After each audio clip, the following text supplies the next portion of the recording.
Bom dia, tia Regiane.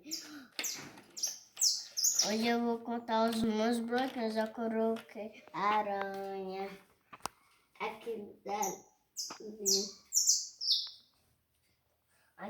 medinhos. E agora eu vou contar esses bloquinhos. Conta, amor. Eu quero uma conta, tu tem? Conta. Tá. 1, 2, 3, 4, 5, 6, 7, 8, 9, 10, 11, 12, 13, 14, 15, 16. Tem quantos? 16. Procura o número 16 para tu colocar os bloquinhos. Ali, eu tô Aqui? vendo. E vamos levar os bloquinhos para o número 16? Vai.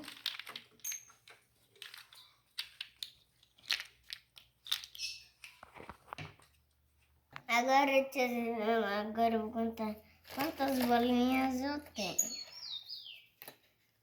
Vamos ver, vamos lembrar? Conta, amor. Tô pensando. Vai. Tô pensando. Naquela hora de... Conta, amor, vai. 1, 2, 3, 4, 5, 6.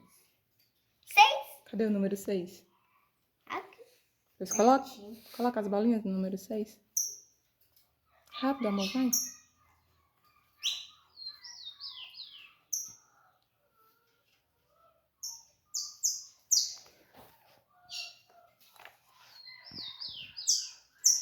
Bom dia, tia Jane. Agora eu vou contar quantos balãozinhos eu tenho.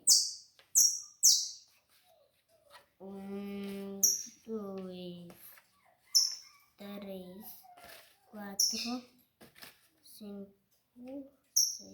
7, 8, 9, 10. Quantos? 10? Cadê o número 10? Ali. Pertinho da casinha. Coloque lá os balões. Ele tá chegando. Ele tá chegando, Chico.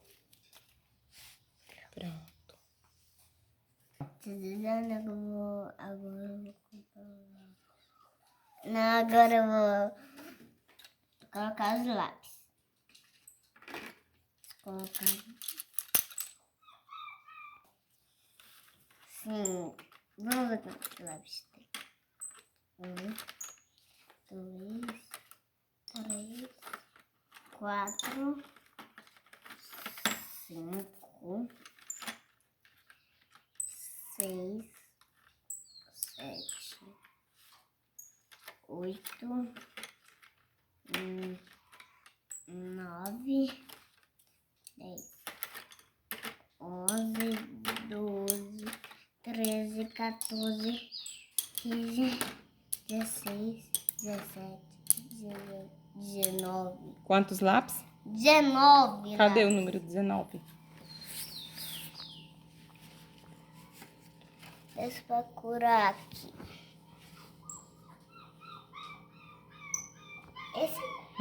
Esse aí, o número 19.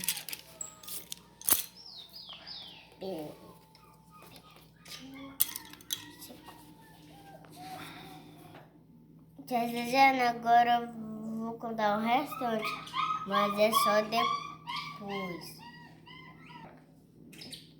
Tia Josiane, eu vou fazer o restante agora e eu vou mostrar depois você.